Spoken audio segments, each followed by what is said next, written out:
मेरा एक दोस्त है यश। कुछ ही दिन पहले हम लोग बात कर रहे थे तो ऐसे ही स्टॉक मार्केट की बात निकल गई। तो उसने मुझे बताया कि उसने एक स्टॉक में 1 लाख रुपए लगा दिया है। जब मैंने उससे पूछा कि तूने इस स्टॉक में इतना पैसा क्यों लगा दिया है, तो उसने मुझे ये बताया कि उसने किसी न्यूज़ चैनल पे सुना था कि इस स्टॉक के बढ़ने का काफ़ी स्कोप है, तो इसलिए वो सुन के उसने उस स्टॉक में पैसे लगा दिए। उसने वो स्टॉक जो है वो ख़रीदा था अराउंड 720 रुपीज़ के आसपास। और दोस्तों पता है आज उसकी प्राइस कितनी चल रही है? 540 रुपये, यानी ऑलमोस्ट 25% डाउन पिछले कुछ हफ्तों में ही। तो फिर कल ही मुझे उसका फ़ोन आया। वो मुझसे ये पूछ रहा था कि क्या मुझे इस शेयर में होल्ड करना चाहिए या 25,000 रुपये का लॉस लेके निकल जाना चाहिए। तो जब मैंने उस कंपनी के फाइनेंशियल्स वगैरह को एनालाइज करने की कोशिश की और उसके रेशियोज़ वगैरह देखे, तो ये चीज़ मैंने नोटिस करी कि उस कंपनी के जो प्रॉफिट मार्जिन्स है वो पिछले कई क्वार्टर से कंटिन्यूसली डाउन हो रहा है। कंपनी का जो डेट टू इक्विटी रेशियो है वो भी काफ़ी हाई है और कंपनी का जो प्राइस टू अर्निंग्स रेशियो था वो तो 150 प्लस था।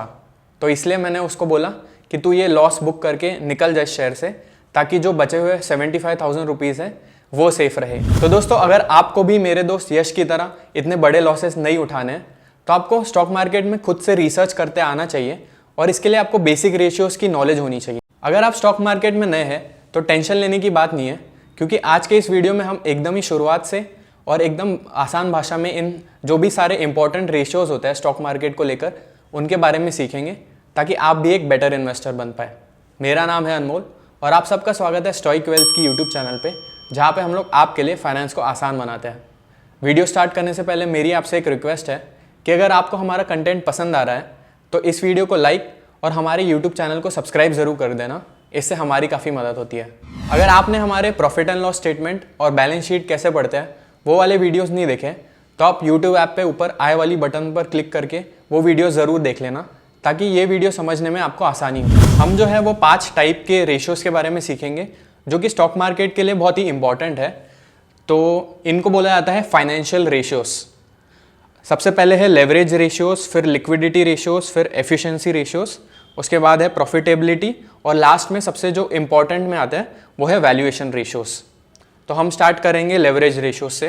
ये वीडियो बहुत लंबा भी हो सकता है, तो अगर आपको कोई भी डाउट आता है बीच में तो बिना किसी झिझक के उसको कमेंट सेक्शन में ज़रूर लिख देना और हम जल्दी से जल्दी उसको सॉल्व करने की कोशिश करेंगे। सबसे पहले हम लोग स्टार्ट करेंगे लेवरेज रेशियोज़ से। तो लेवरेज का बेसिकली मतलब होता है डेट या उधारी, डेट या उधारी, ठीक है। तो सपोज कीजिए कि एक कंपनी है और उस कंपनी ने 100 करोड़ रुपए का लोन लिया है, यानी 100 करोड़ रुपए का कर्जा लिया है। तो क्या वो इस कर्जे की वजह से के बोझ की वजह से वो कंपनी बर्बाद हो सकती है? ये चीज़ें हमें पता चलती है लेवरेज रेशियोज से। लेवरेज का मतलब, लेवरेज रेशियो बेसिकली हमें ये बताता है कि जो कंपनी ने कर्जा लिया है या डेट लिया है, क्या वो उसके बोझ की वजह से उसके प्रॉफिट्स पे, उसके जो सस्टेनेबिलिटी है कि कंपनी चल सकती है या नहीं, या कंपनी बैंकरप्ट होगी, ये पता चलता है बेसिकली। इसलिए इसको जो है वो सॉल्वेंसी रेशियो भी बोला जाता है, सॉल्वेंसी रेशियो।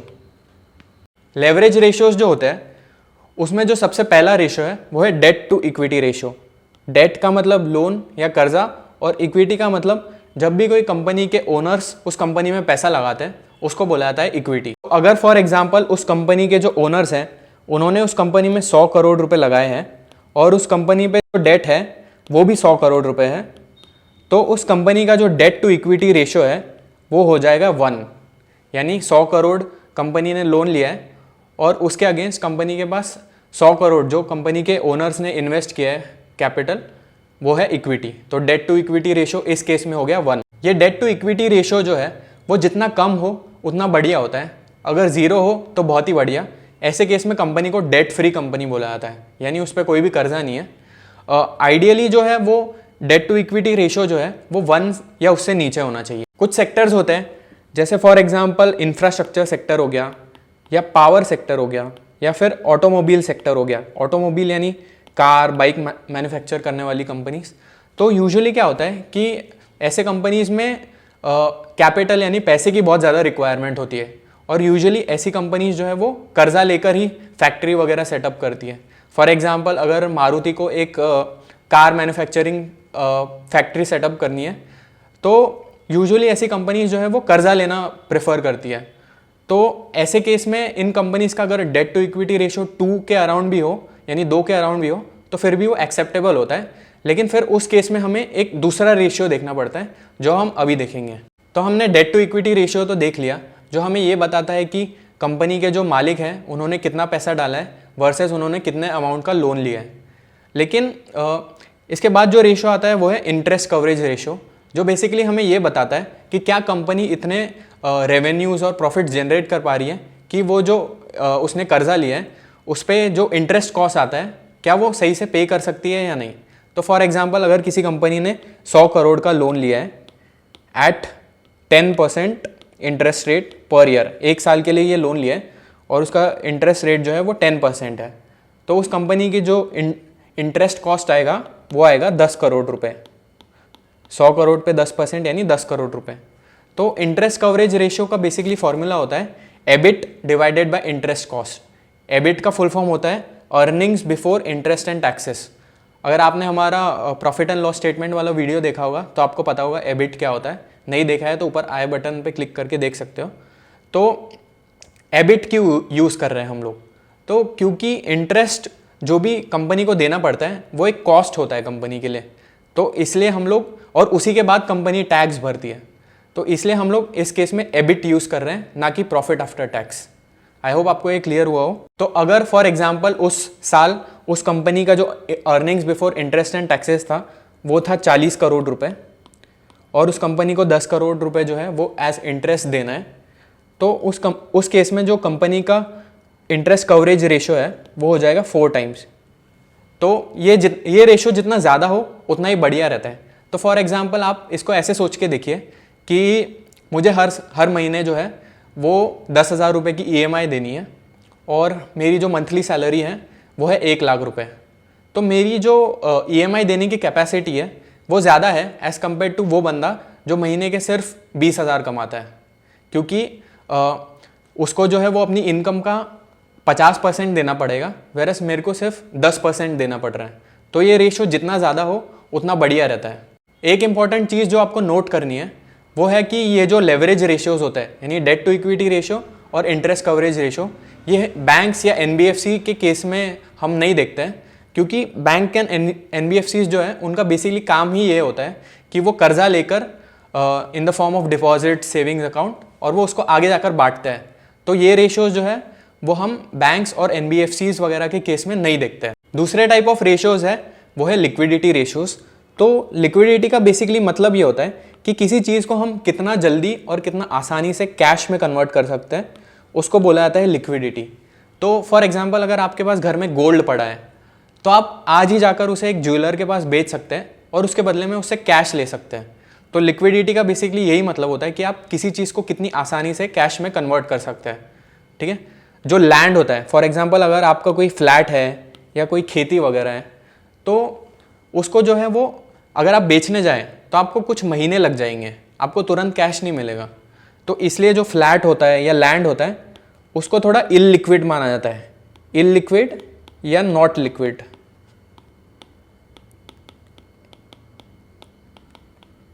एक कंपनी जो होती है उसको अपने डे टू डे एक्टिविटीज़ को चलाने के लिए कैश की काफ़ी ज़रूरत होती है।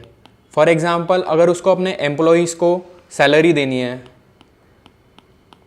या फिर उसको रेंट देना है, अगर उसने कोई फैक्ट्री किराए पे ली है तो उसको रेंट देना है, तो ये सारे जो डे टू डे एक्टिविटीज़ हैं उसके लिए उसको कैश की रिक्वायरमेंट होती है। तो दोस्तों जो लिक्विडिटी रेशियोज़ होते हैं वो बेसिकली हमें ये बताते हैं कि कंपनी के पास अपनी डे टू डे एक्टिविटीज़ को चलाने के लिए इनफ कैश है या नहीं। इसे हम लोग एक एग्जाम्पल के थ्रू समझते हैं। तो फॉर एग्जाम्पल एक कंपनी है, उसको जो है वो नेक्स्ट महीने 1 करोड़ रुपए की उसने लोन लिया था, तो 1 करोड़ रुपए की EMI भरनी है, लेकिन एट दिस मोमेंट कंपनी के पास सिर्फ 10 लाख रुपए कैश पड़ा है। अब पेपर पे जो है कंपनी के पास एक फैक्ट्री है जिसकी वैल्यू है 10 करोड़ रुपए, लेकिन अगर वो उस फैक्ट्री को बेचने जाए तो वो तुरंत ही उसी महीने उतना कैश नहीं ला पाएगी। उसको बेचने के लिए शायद उसको कई महीने या साल भी लग जाए। तो ये जो है ये इसको बोला जाता है लिक्विडिटी प्रॉब्लम, कि बेसिकली कंपनी के पास उतना कैश या जो लिक्विड इंस्ट्रूमेंट्स हैं वो उतने हैं नहीं जितने की उसको रिक्वायरमेंट है, ठीक है। तो अगर यही बेसिकली हमें लिक्विडिटी रेशियो से पता चलता है कि क्या कंपनी के जो डे टू डे एक्सपेंसेस है क्या वो सही से मैनेज कर पा रही है या नहीं, और उसके लिए हमें लिक्विडिटी रेशियोज़ को देखना पड़ता है। तो सबसे पहला जो लिक्विडिटी रेशियो है वो है करंट रेशियो। करंट रेशियो का जो फॉर्मूला होता है वो है current assets divided by current liabilities. तो करंट एसेट्स और करंट लाइबिलिटीज़ क्या होता है ये हमने बैलेंस शीट वाले वीडियो में एक्सप्लेन किया है। अगर आपने वो नहीं देखा है तो आप ऊपर आई बटन पे क्लिक करके ज़रूर चेकआउट करना। तो करंट एसेट्स का मतलब बेसिकली वो एसेट्स जो आप एक साल के अंदर यूज़ करने वाले हैं। तो इसमें आता है कैश, इन्वेंट्रीज, ऐसे इन्वेस्टमेंट्स जो फॉर एग्जांपल मैंने एक साल का फिक्स डिपॉजिट कर लिया तो वो आएगा करंट एसेट्स में। और करंट लाइबिलिटीज़ का मतलब एक साल में जो भी कंपनी को जैसे फॉर एग्जांपल कंपनी को 1 करोड़ का उधार देना है उस साल में तो वो आएगा करंट लाइबिलिटी में। तो करंट रेशियो से हमें ये पता चलता है कि क्या वो कंपनी के पास इतने एसेट्स है, एसेट्स मतलब कैश और ये सारे इन्वेस्टमेंट्स इतने हैं कि वो इन सारी जो लाइबिलिटीज़ है उसको कवर कर पाएगा सही से या नहीं। तो करंट रेशियो जो है वो मिनिमम जो है वो 1 तो होना ही चाहिए। मतलब अगर कंपनी को 1 करोड़ का लोन देना है, वापस चुकाना है और उसके पास सिर्फ 50 लाख रुपए कैश पड़ा है तो उस केस में करंट रेशियो हो जाएगा 0.5। तो आप देख पा रहे हैं कि कंपनी को लिक्विडिटी प्रॉब्लम हो जाएगी उस केस में। तो इसलिए जो है वो करंट रेशियो मिनिमम केस में 1 तो होना ही चाहिए और आइडियली जो है वो 1.5 से 3 के बीच में होना चाहिए करंट रेशियो, उसको बेस्ट माना जाता है। लेकिन ये हर एक इंडस्ट्री के हिसाब से अलग अलग होता है। तो आपको हमेशा फॉर एग्जांपल अगर कोई पेंट वाली कंपनी है तो आपको बाकी की पेंट वाली कंपनी से उसको कंपेयर करना है और फिर डिसीजन लेना है। हो सकता है एशियन पेंट्स का करंट रेशियो 2 हो और बर्जर पेंट का फॉर एग्जांपल अगर सिर्फ 1 है तो उस केस में वो एक रेड फ्लैग हो सकता है। ये जो करंट रेशियो होता है वो बहुत ज़्यादा होना भी अच्छी बात नहीं है, क्योंकि फॉर एग्जांपल अगर ये किसी कंपनी के लिए 10 है, ठीक है, तो बेसिकली ये ऐसा क्यों होता है। तो करंट एसेट्स में जैसे हमने देखा कि एक तो आता है इन्वेंट्रीज, या अगर किसी कंपनी को पैसे किसी सप्लायर से मिलने वाले हैं फॉर एग्जांपल तो वो रिसीवेबल्स, या फिर तीसरी चीज़ हो सकती है कि कंपनी के पास काफ़ी कैश पड़ा हुआ है। तो ये तीनों चीज़ ही बहुत ख़राब हो सकती है। फॉर एग्जांपल आप सोच के देखिए कि किसी हिंदुस्तान यूनिलीवर है, उसने 100 करोड़ रुपए के शैम्पू बना के रखे हैं लेकिन वो बिक नहीं रहे हैं, तो ये एक नेगेटिव चीज़ है ना। तो अगर किसी कंपनी के पास इन्वेंट्रीज बहुत ज़्यादा है तो उस केस में करंट रेशियो ज़्यादा दिख सकता है, लेकिन है तो नेगेटिव ही ना। वैसे ही अगर किसी कंपनी के बहुत ज़्यादा रिसीवेबल्स है, जिसका मतलब अगर किसी कंपनी को अपने सप्लायर से 100 करोड़ रुपए मिलने वाले हैं और वो हम काउंट कर रहे हैं करंट एसेट्स में, और फॉर एग्जांपल वो सप्लायर बोलता है कि मैं सिर्फ 80 करोड़ ही दे पाऊँगा इस मोमेंट में, तो उस केस में करंट रेशियो जो है वो तो ज़्यादा दिखेगा, लेकिन वो एक ख़राब चीज़ भी हो सकती है। या फिर तीसरा हो सकता है कि कंपनी के पास बहुत ज़्यादा कैश पड़ा हुआ है। तो आप सोच के देखिए कंपनी के पास 100 करोड़ रुपए कैश पड़ा हुआ है और वो उस पर 0% इंटरेस्ट कमा रही है, तो ये भी नेगेटिव होगा, क्योंकि उस कैश को अगर बैंक कंपनी जो है वो अपने बिजनेस में री इन्वेस्ट करके उस पर 15-20% रिटर्न जनरेट कर पाती तो वो कितनी बढ़िया बात होती है ना। तो करेंट रेशियो जो है वो 1.5 से 3 इस रेंज में ही ठीक है। अगर इससे बहुत ज़्यादा होता है तो वो भी एक नेगेटिव साइन हो सकता है। तो बेसिकली हमें करंट रेशियो जो है वो मिनिमम केस में 1 से ऊपर होना चाहिए, 1.5 से 3 के बीच में वो बेस्ट होता है, और 3 से ऊपर भी जब वो ज़्यादा हो जाता है तो वो भी नेगेटिव होता है इन 3 रीजंस की वजह से। जो करंट रेशियो होता है उसी का एक भाई होता है क्विक रेशियो। क्विक रेशियो में बेसिकली हम क्या करते हैं कि जो भी इन्वेंट्रीज होती है, यानी कंपनी के पास जो माल पड़ा हुआ है जो बिका नहीं है, उसको हम सब्ट्रैक्ट करते हैं। क्विक रेशियो का फॉर्मूला होता है current assets minus inventory divided by current liabilities. तो ये जो है कई बार इसको बेटर बोला जाता है, क्योंकि कंपनी के पास अगर बहुत ज़्यादा माल पड़ा है और अगर उसकी डिमांड है नहीं इतनी, तो क्योंकि वो तो बिकेगा नहीं और उसके बदले में कंपनी के पास कैश तो आएगा नहीं, तो इसलिए कई बार क्विक रेशियो का यूज़ होता है। और क्विक रेशियो को जो है वो एसिड टेस्ट रेशियो भी बोला जाता है, एसिड टेस्ट रेशियो, क्योंकि ये बेसिकली करंट रेशियो जो है उससे भी बहुत ज़्यादा स्ट्रिक्ट है। और जो करंट रेशियो होता है उसको बोला जाता है वर्किंग कैपिटल रेशियो। तीसरे टाइप ऑफ जो इंपॉर्टेंट रेशियोज होते हैं उनको बोला जाता है एफिशिएंसी रेशियोज। एफिशिएंसी का मतलब बेसिकली यही होता है कि कंपनी कितना इफेक्टिवली अपने रिसोर्सेज को यूज़ कर पा रही है जिससे वो इनकम जनरेट कर सके या रेवेन्यूज जनरेट कर सके। तो इसे हम लोग जो है वो एग्जाम्पल के थ्रू समझेंगे। तो सबसे पहला जो एफिशिएंसी रेशियो होता है वो है asset turnover ratio. Asset turnover ratio का फॉर्मूला होता है sales divided by average assets. तो एवरेज का मतलब क्या होता है कि अगर कंपनी को साल के स्टार्टिंग में कंपनी के पास 100 रुपये के एसेट्स हैं और साल के एंडिंग में अगर 120 रुपये के हो जाते हैं वो, तो जो एवरेज है यानी 100 + 120 डिवाइडेड बाई 2 = 110, ये एवरेज हम लोग लेते हैं। तो एसेट टर्नओवर रेशियो का बेसिकली मतलब क्या होता है कि कंपनी के पास सपोज एक फैक्ट्री है जिसकी वैल्यू जो है वो है 10 करोड़ रुपए या 100 करोड़ रुपए लेते हैं। तो वो फैक्ट्री जो है वो एक कंपनी के लिए एक एसेट है और उस फैक्ट्री का यूज़ करके कंपनी इतने प्रोडक्ट्स बना पा रही है जिससे वो 200 रुपये की सेल्स करती है। मतलब फॉर एग्जाम्पल 200 करोड़ रुपए की सेल्स करती है। तो कंपनी की फैक्ट्री का कॉस्ट है 100 करोड़ रुपए जो एक एसेट है, और उसको यूज़ करके कंपनी 200 करोड़ रुपए के सेल्स कर पा रही है एक साल में। तो कितनी बढ़िया बात है ना। तो ये रेशो जितना ज़्यादा हो उतना बढ़िया रहता है। इसका मतलब यही होता है कि कंपनी के पास जो भी एसेट्स पड़े हुए हैं तो वो उसको कितना इफ़ेक्टिवली यूज़ करके सेल्स जनरेट कर सकती है। तो इस केस में वो हो जाएगा 2 टाइम्स। इसके बाद जो एफिशिएंसी रेशियो है वो है इन्वेंट्री टर्नओवर रेशियो। इसका फॉर्मूला होता है कॉग्स यानी cost of goods sold divided by average inventory. तो ये बेसिकली हमें ये बताता है कि आप अज्यूम करिए कि कंपनी जो है वो 100 रुपये की इन्वेंट्री मेंटेन करती है अपने पास, 100 रुपये की इन्वेंट्री मेंटेन करती है और वो उसको 5 बार टर्न करती है।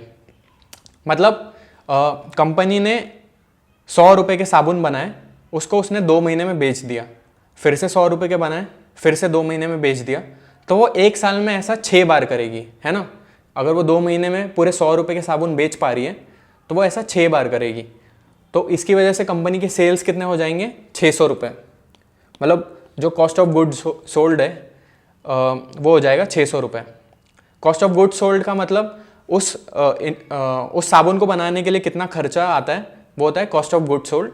तो इसलिए हम इस केस में रेवेन्यू को यूज़ नहीं करते हैं, हम कॉस्ट ऑफ गुड्स सोल्ड को यूज़ करते हैं। और हम इससे ये कैलकुलेट करने की कोशिश करते हैं कि कंपनी अपनी इन्वेंट्री को कितनी ज़्यादा बार बेच पा रही है बेसिकली।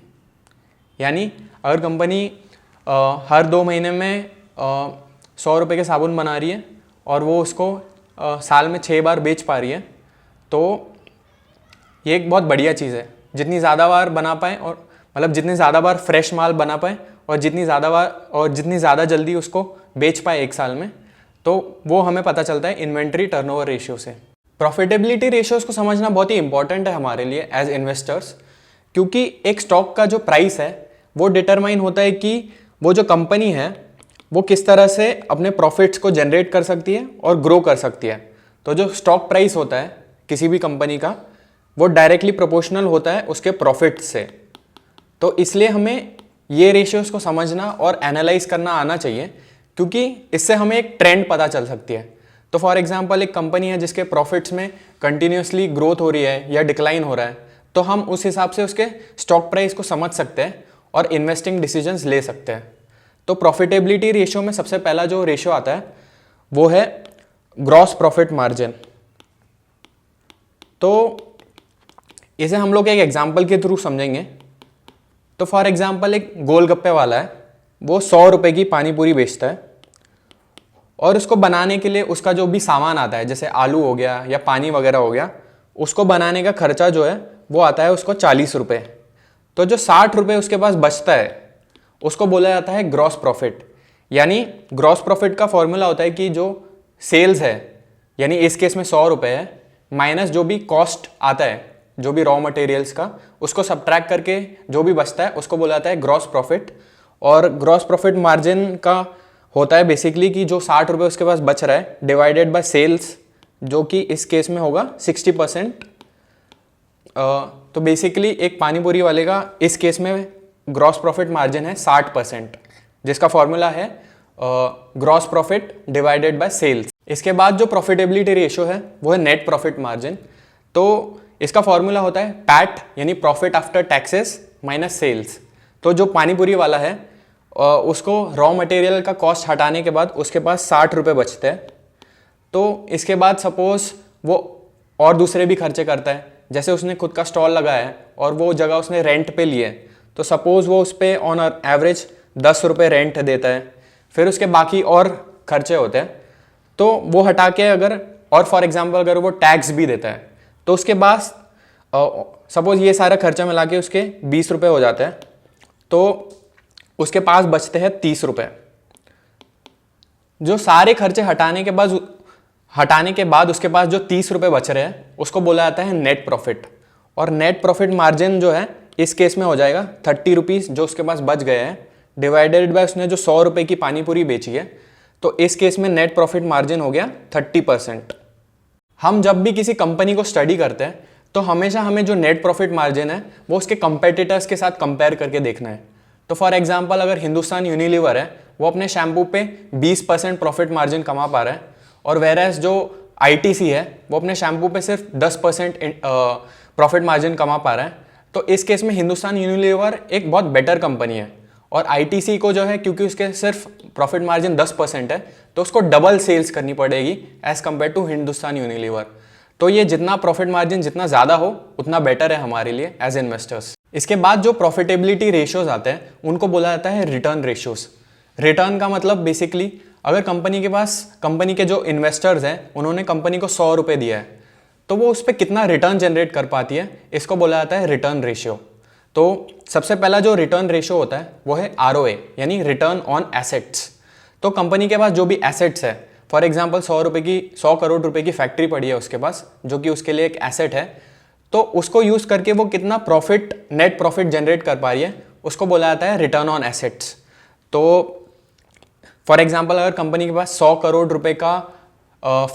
करोड़ रुपए की फैक्ट्री पड़ी हुई है और वो उस पर 5 करोड़ रुपए का नेट प्रॉफिट कमा पाती है, तो उसका रिटर्न ऑन एसेट जो है उस केस में वो हो जाएगा 5%। ठीक है, तो ये जितना ज़्यादा हो उतना ही बढ़िया होता है। तो आप खुद ही सोच के देखिए कि आपकी कोई फैक्ट्री पड़ी हुई है, तो उस पर आप जितना ज़्यादा प्रॉफिट कमा पाएंगे वो उतना ही बढ़िया होगा, है ना। तो अगर हिंदुस्तान यूनिलीवर अपनी फैक्ट्री पे 5% रिटर्न कमा पाती है, वेरएस कोई दूसरी कंपनी सिर्फ 2% कमा पाती है, तो हिंदुस्तान यूनिलीवर उस केस में डेफिनेटली बेटर होगी कंपनी। और फिर इसके बाद जो आता है वो है आरओई, यानी रिटर्न ऑन इक्विटी। ई का मतलब है इक्विटी। तो इसका फॉर्मूला होता है net profit divided by average equity. Company के जो भी प्रोमोटर्स कंपनी में पैसा लगाते हैं उसको बुलाता है इक्विटी। आप और मेरे जैसे जो इन्वेस्टर्स का पैसा होता है कंपनी में उसको बुलाता है इक्विटी। तो उस पैसे पे कंपनी कितना नेट प्रॉफिट जनरेट कर पाती है वो उसको बुलाता है आरओई। तो आरओई जो है वो हर एक इंडस्ट्री में डिफरेंट होता है। तो फॉर एग्जांपल एक बैंकिंग कंपनी है, उसके लिए 18% आरओई जो है वो बहुत ही बढ़िया माना जाता है। वेरएस कुछ और इंडस्ट्रीज भी हो सकती है, जैसे फॉर एग्जांपल एक कैपिटल इंटेंसिव इंडस्ट्री है जैसे एयरलाइन इंडस्ट्री, तो उस केस में आरओई जो है वो कम होगी। तो हमें हमेशा आरओई को जो है वो इंडस्ट्री के स्टैंडर्ड्स के हिसाब से देखना है। फॉर एग्जांपल आईटी कंपनीज जो होती है उनका आरओई जो है वो 20-25% या उससे भी ज़्यादा होता है। तो जब भी आप ये रेशियोज देखें तो इनको हमेशा इंडस्ट्री में कंपेयर करें। जब भी कोई आप आईटी कंपनी जैसे टीसीएस को देख रहे हैं तो आप उसके रेशियोज जो है वो विप्रो से, इन्फोसिस से कंपेयर करें, ना कि कोई दूसरी इंडस्ट्री से। तीसरा और आखिरी रिटर्न रेशियो है आरओसीई, यानी रिटर्न ऑन कैपिटल एम्प्लॉयड। तो कैपिटल का मतलब बेसिकली आप खुद सोच के देखिए कि एक कंपनी के पास पैसा कैसे आ सकता है। एक तो वो आ सकता है इक्विटी के थ्रू। इसका मतलब अगर आप और मेरे जैसे इन्वेस्टर्स उस कंपनी में पैसा इन्वेस्ट करें, मतलब पैसा लगाएं, तो उसको बुलाता है इक्विटी। और या फिर कंपनी बैंक से जो है वो लोन ले सकती है, यानी डेट ले सकती है।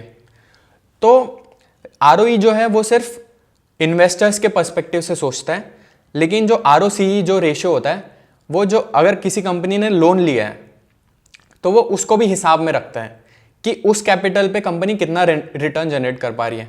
और इसलिए हम लोग जो है इस केस में earnings before interest and taxes को कंसिडर करते हैं, क्योंकि कंपनी के पास जो भी कर्जा है उस पर उसको इंटरेस्ट देना पड़ता है। तो इसलिए उसके पहले हम जो भी कंपनी के पास एबिट बचता है, यानी earnings before interest and taxes, उसको यूज़ करते हैं आरओसीई कैलकुलेट करने के लिए। आरओसीई का फॉर्मूला होता है EBIT divided by equity plus debt. ठीक है, तो फॉर एग्जांपल अगर कोई कंपनी जो है वो 100 रुपये एबिट जनरेट कर पा रही है और उस कंपनी के इन्वेस्टर्स ने जो है कंपनी में 100 रुपये लगाए हैं प्लस कंपनी ने 100 रुपये का कर्जा लिया है, तो उस केस में आरओसीई जो होता है वो होता है 50%। ठीक है, 100 डिवाइडेड बाय 200 यानी 0.5 हो जाएगा और वो होता है 50%।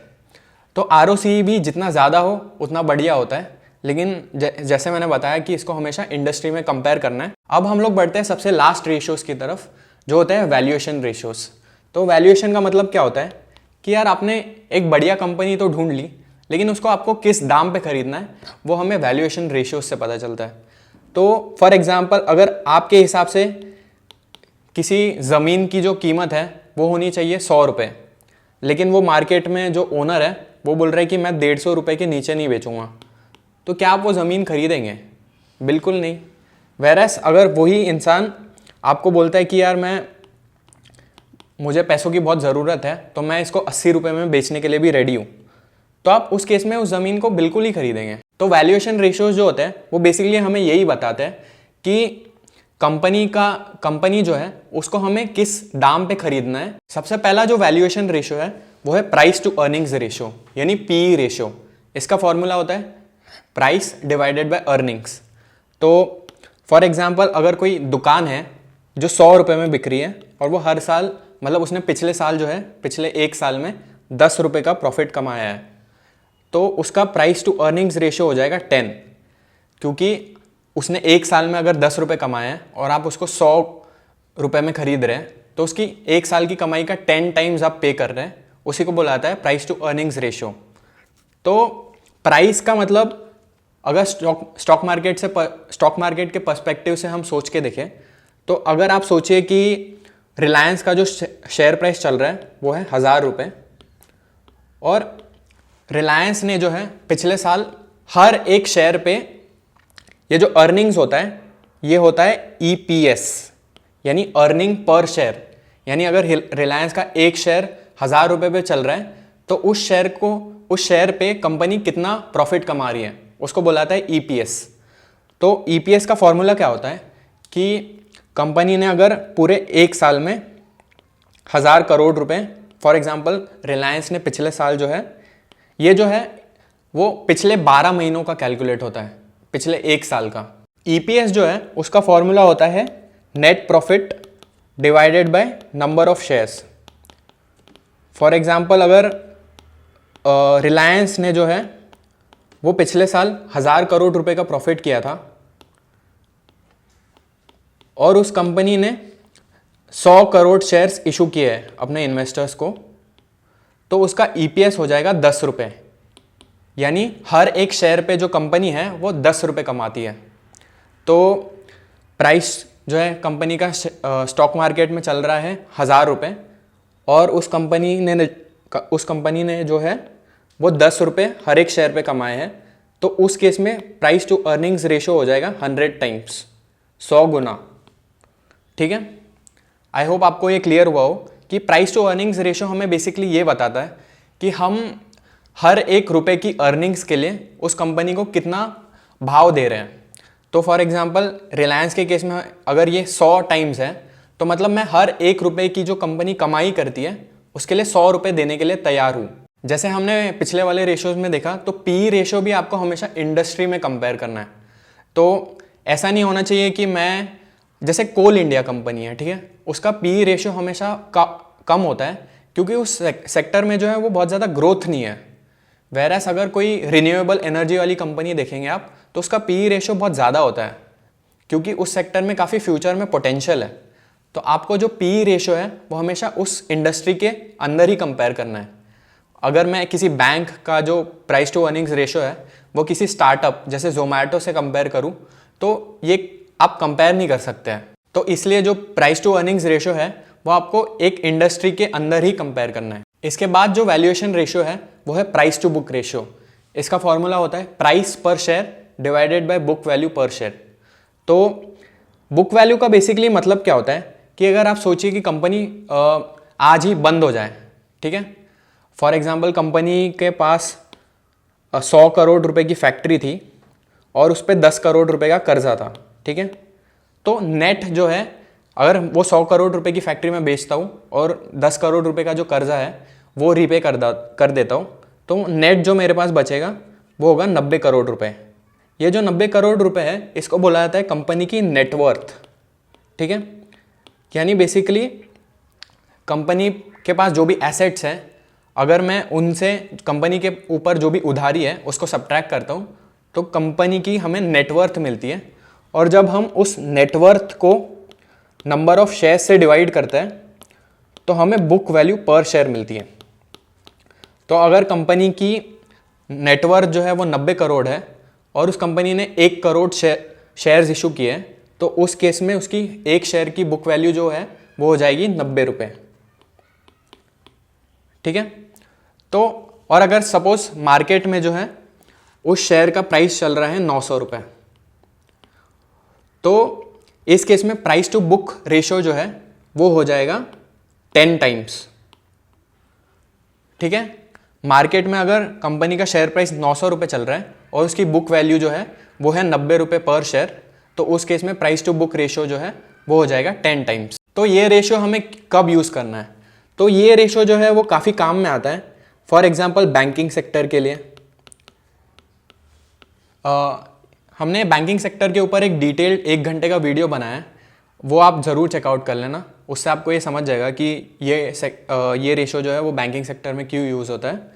तो या फिर साइक्लिकल सेक्टर्स में, तो फॉर एग्जांपल टाटा स्टील है, आप कभी उसका प्रॉफिट चेक करना, तो वो क्या होता है कि कुछ साल बहुत ज़्यादा प्रॉफिट दिखा देता है, जैसे 100 करोड़ 1000 करोड़ उसने प्रॉफिट दिखा दिया और अगले साल हो सकता है वो 100 करोड़ लॉस दिखाए।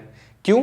क्योंकि ये एक साइक्लिकल कंपनी है, साइक्लिकल बिजनेस है, यानी स्टील के प्राइसेस जो है वो काफ़ी फ्लक्चुएट होते हैं और इसके हिसाब से इन कंपनीज के जो प्रॉफिट्स हैं वो ऊपर नीचे होते रहते हैं। तो उस केस में प्राइस टू बुक रेशो को एक बेटर रेशो माना जाता है, क्योंकि जो प्राइस टू अर्निंग्स रेशो है वो सिर्फ प्रॉफिट्स को देखता है, लेकिन प्राइस टू बुक रेशो जो है वो नेटवर्थ को देखता है। तो बैंकिंग सेक्टर हो गया या साइक्लिकल सेक्टर हो गया, इनमें प्राइस टू बुक रेशो जो है उसको बेटर माना जाता है। और जो कैपिटल इंटेंसिव सेक्टर्स हो गए, तो उनमें क्या होता है कि अगर आप सोचिए कि मारुति सुजुकी ने जो है वो 100 करोड़ रुपए की फैक्ट्री सेटअप कर दी और उसको जो है जिन लोगों ने प्रॉफिट एंड लॉस स्टेटमेंट वाला वीडियो देखा होगा उनको पता होगा कि उस फैक्ट्री पे जो है वो हर साल उनको डेप्रिसिएशन लेना पड़ेगा। तो उस डेप्रिसिएशन से क्या हो सकता है कि नेट प्रॉफिट जो है कंपनी का कम दिखेगा।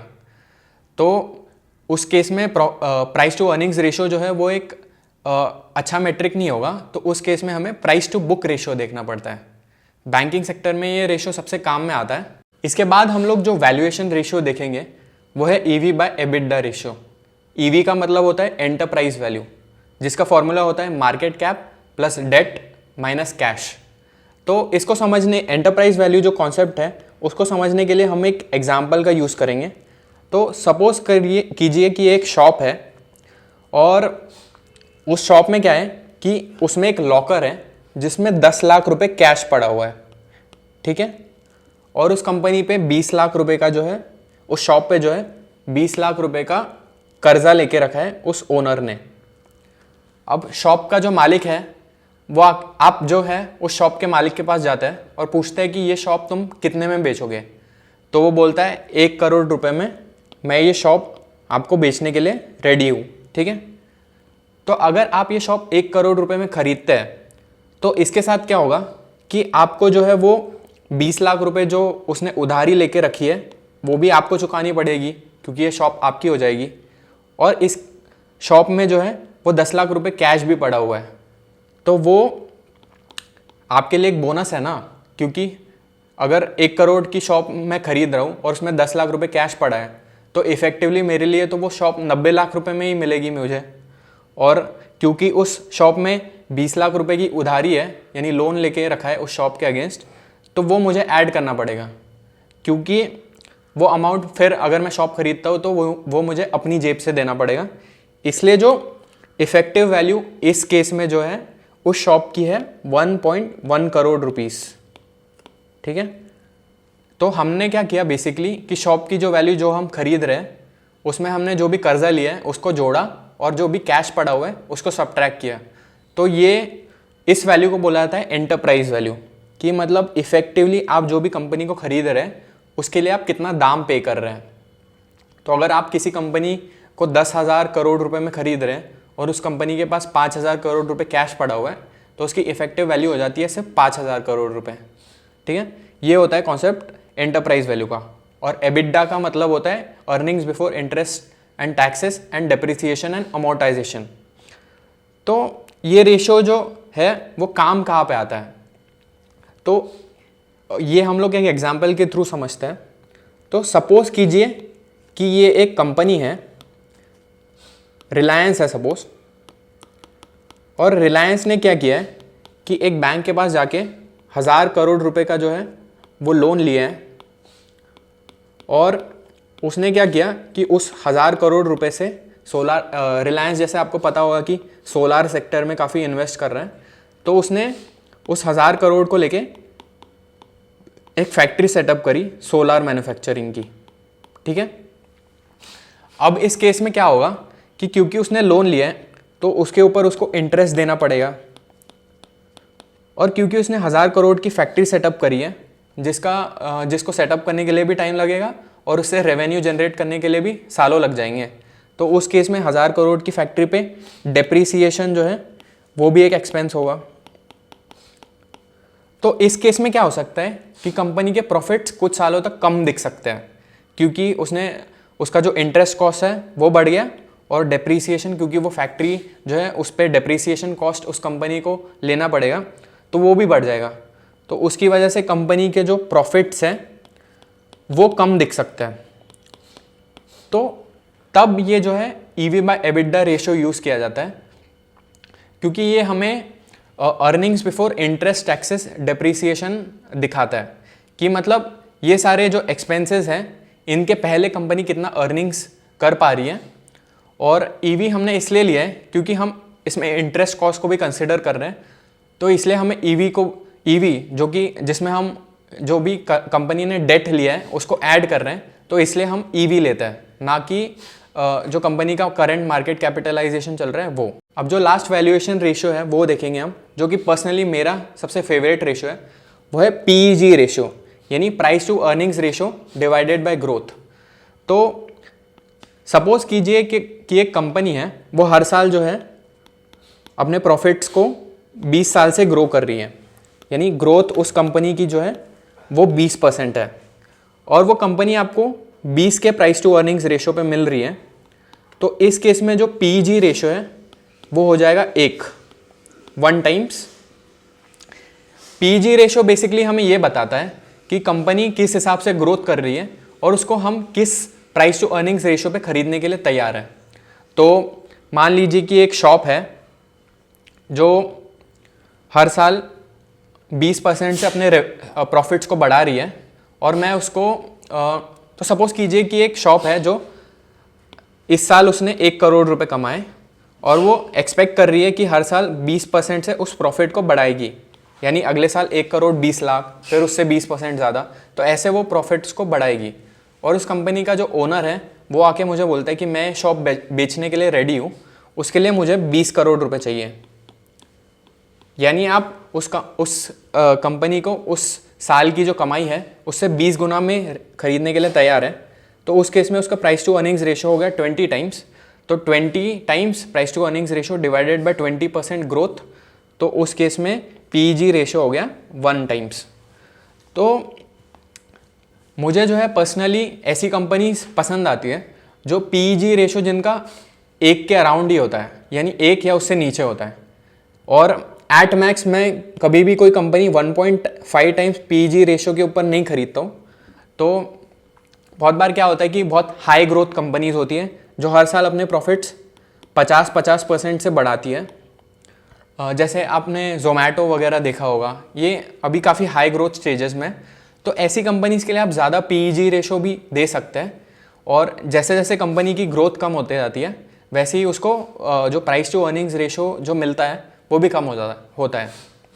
तो फॉर एग्जांपल कोल इंडिया जैसी कंपनी हो गई जो अपने प्रॉफिट शायद 6-7% से ही ग्रो कर पाएगी, तो उस केस में उसका PEG रेशो हो सकता है 1 या उससे नीचे होगा।